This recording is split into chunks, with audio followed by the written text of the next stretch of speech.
retired Battalion Chief Larry Cockman, Chairman of the Greensboro Fire Department History Book Committee. The American Fire Service is rich in tradition and culture. A firefighter's life is filled with many emotional highs and lows. Stories of major fires, national disasters, medical calls, firehouse living, and family life are often verbally shared from one generation to another. Many times, these stories are lost forever when a firefighter passes away. In an effort to preserve these stories, in 2019, the Greensboro Fire Department History Book Committee launched a new program of recording audio-video of our retirees' lives. These stories will be shared on our website, gfhbc.org. In 2020, we did not record because of the COVID-19 pandemic.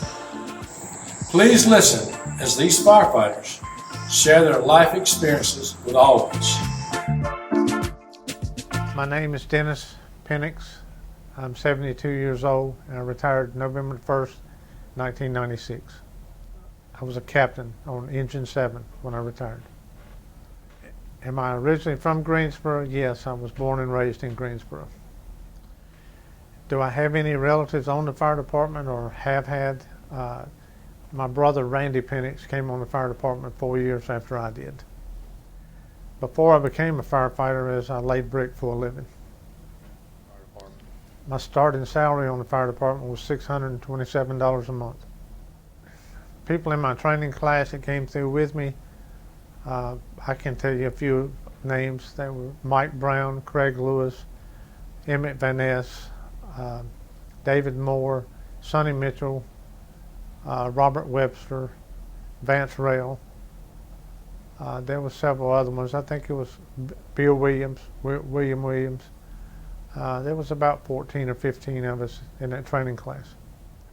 I guess the funniest story in training that happened that all of us got a kick out of was when we had to wear the blackout mask and go through the smoke lab.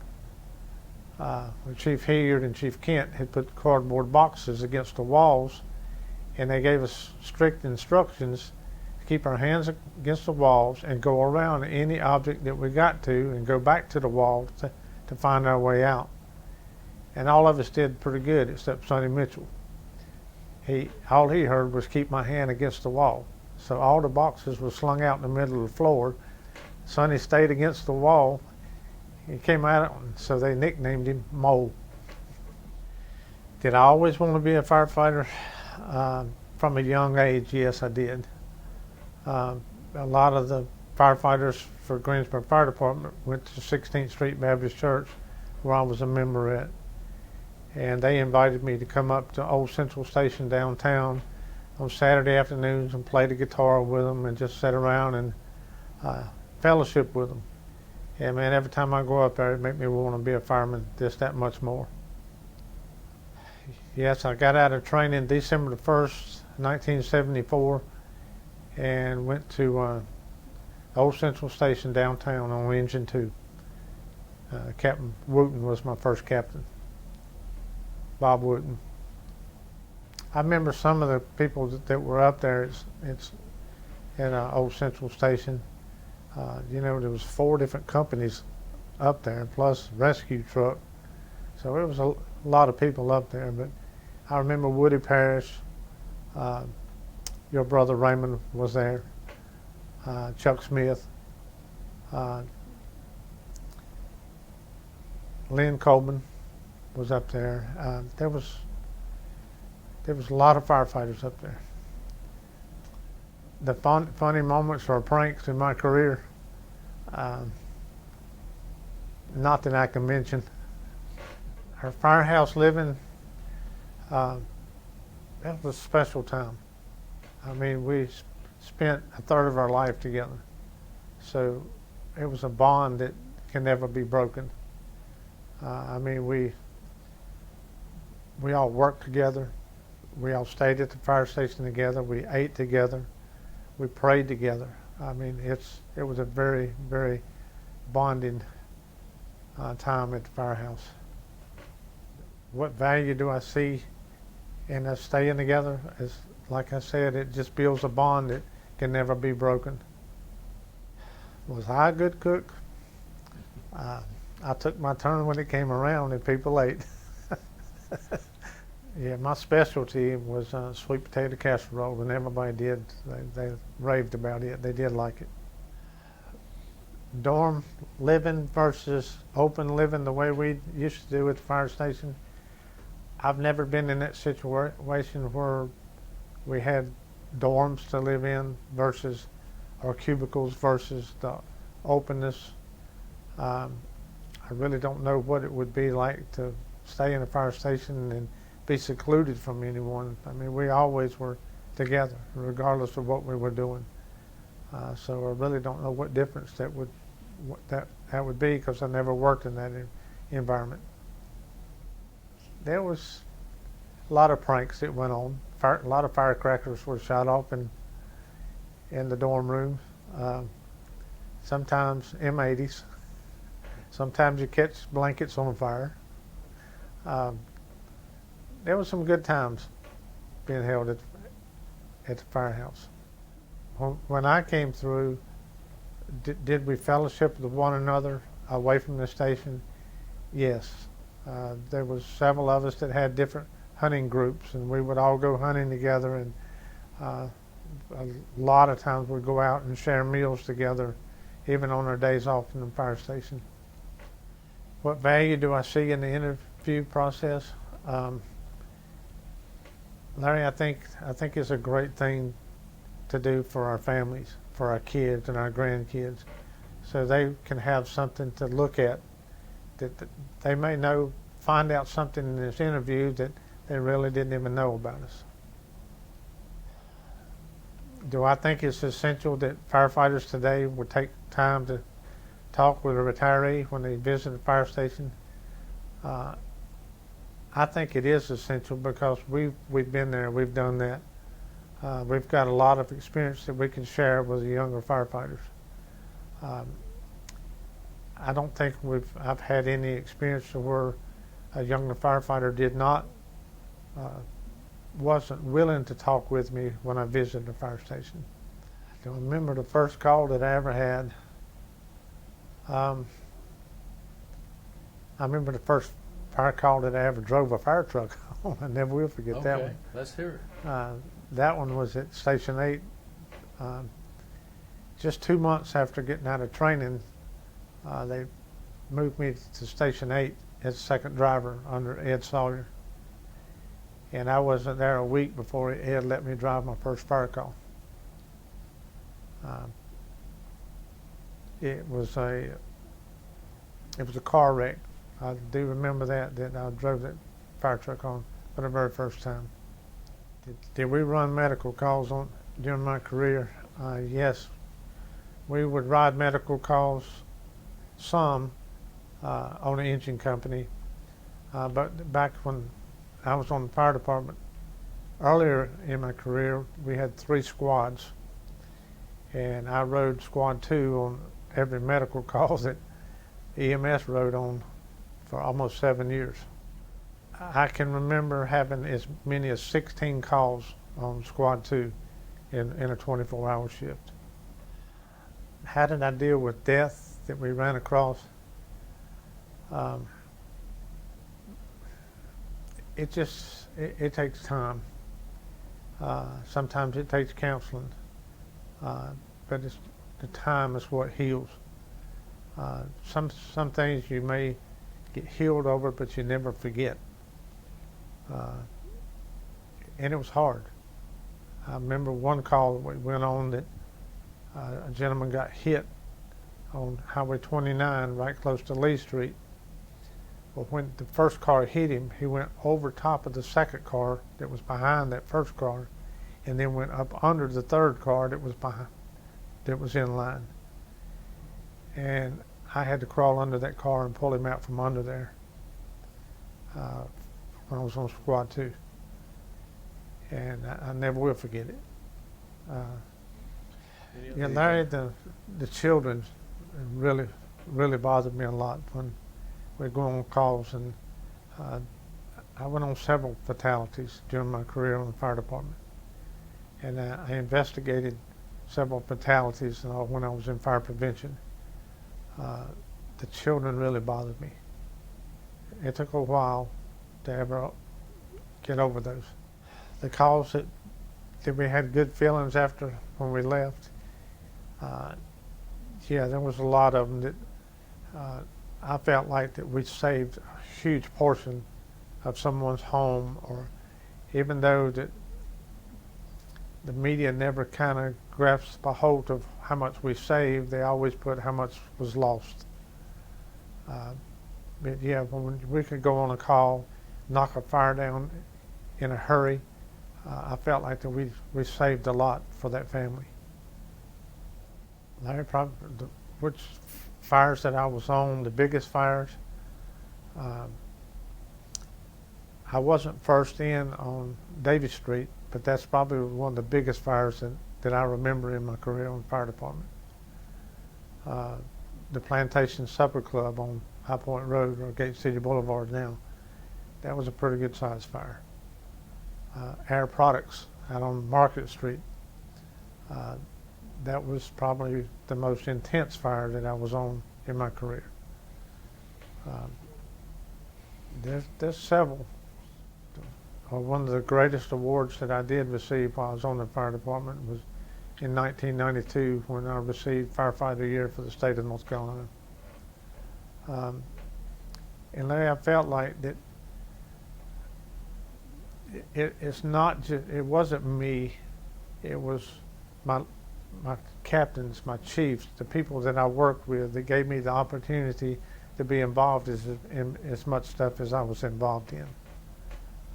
So I don't take that award lightly. I didn't take it for just myself. I felt like that all of us shared in with that, because everyone enabled me to be able to do what I needed to do to be recognized to win an award like that. How did 9/11 affect me?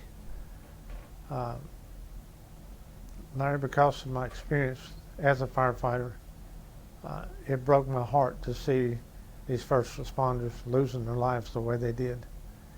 And not only losing their lives that day at the scene, but having to suffer through the illnesses and things that they had to suffer through because of that fire, because of 9/11. Any mentors that I had on the fire department? Yeah, there was several. My spiritual mentors, I never will forget, was Gary Church, Skip Nix. There was several people that helped me through the years. Kerry Hensley, spiritually. There was a lot of people. Dennis Shoemate, he encouraged me to, if I wanted to be seen and be able to advance my career. I was a driver at Station 15, and he encouraged me to go to an active station where people could see what I was doing, see, and give me a better chance at being promoted. Probably the biggest change that I observed during my time on the fire department was when they put the incident command in place. That was a big change for everyone. When they put the squads in place, that was a big change for the fire department. And then just about the time that I was retiring, they were putting computers and everything in the trucks. So I know that had to be a big change. You're asking how I cope with firefighters when they lose their life. Larry, unless you are a firefighter, you'll never understand. It's a bond that we have with one another that lasts a lifetime. And when a fellow firefighter loses their life, it doesn't matter if they're on duty, off duty, or whatever the case is. It feels like a piece of you has been ripped out of you, and it's just it leaves an empty hole. Uh, there's no other way to put it. There's a bond that never can be broken. Did I ever work with any female firefighters? Yes. Greensboro hired the first female firefighters 4 years after I came on the fire department.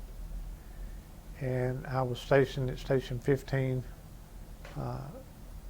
with Deanne Staley and then Anita Strong.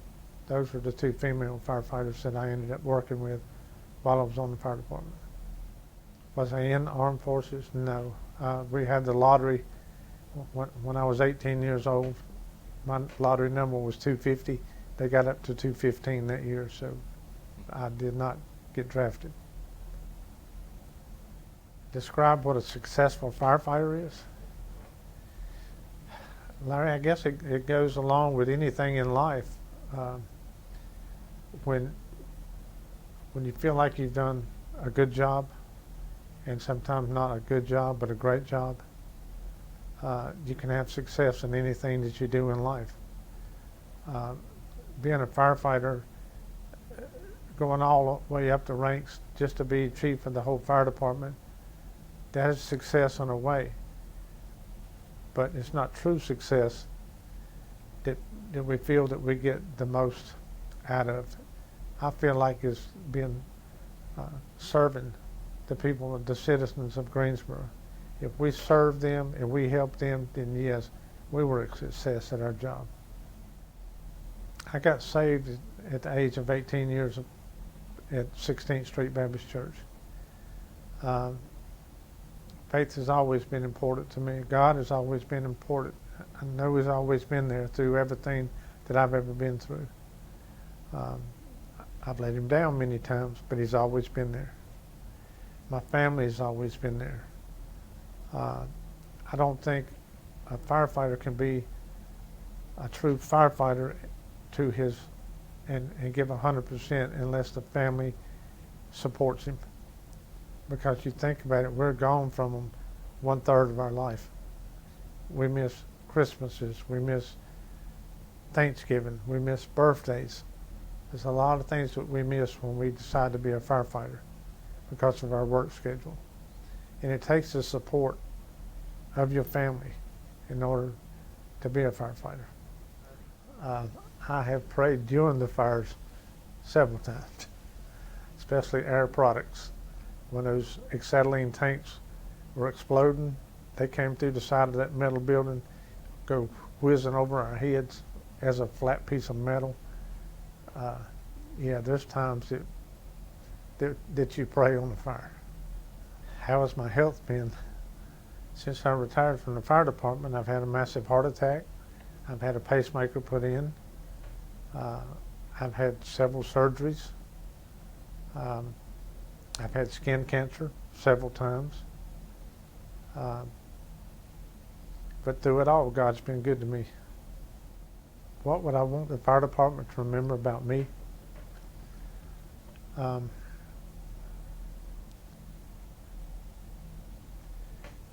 I guess the most important thing, Larry, is for people to remember the faith that I have in God, that I've always tried to be a godly person.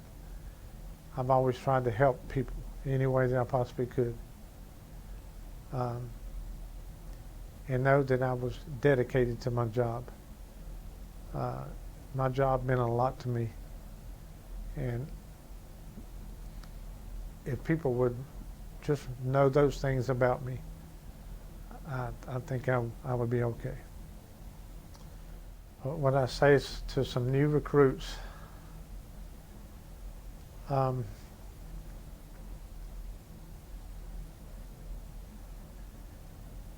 just try to encourage them any way I could to be the best of the best at everything that they did on the fire department.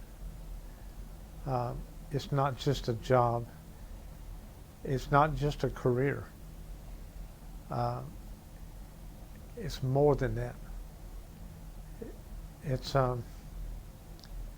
something that you have to just kind of pour your heart and soul out of you and into other people. And I think that's where an experienced or retired firefighter could really benefit a brand new rookie class. I think that they need someone to pour their heart and soul into them.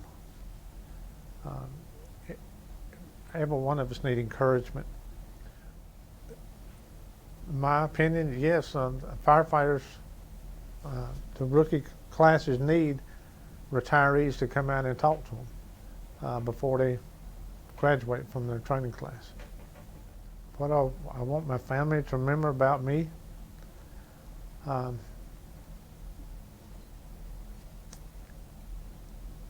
they already know how strong my faith is in God.